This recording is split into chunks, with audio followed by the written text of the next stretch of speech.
What does PPC optimization mean when managing an Amazon store? I am not sure here of the question, because Amazon store might actually mean that you're referring to the Amazon store or you refer to the Amazon ads. So let me answer both those questions. So when it comes down to Amazon store, Amazon PPC optimization, here what it would mean that you're going to make sure that your store, Amazon store or storefront, it is optimized in such a way that it's going to help with easy conversion.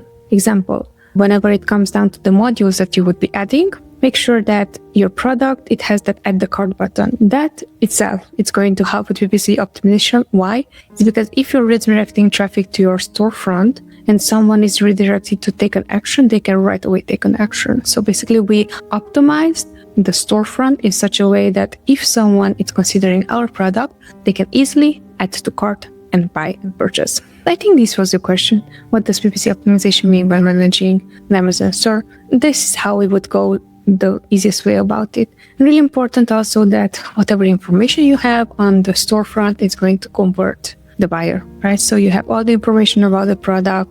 Keep in mind that's really important here is that conversion rate is going to be the highest just because they did not have the chance to choose between your product and someone else's, but they are choosing from your brand, from your catalog. So just keep that in mind.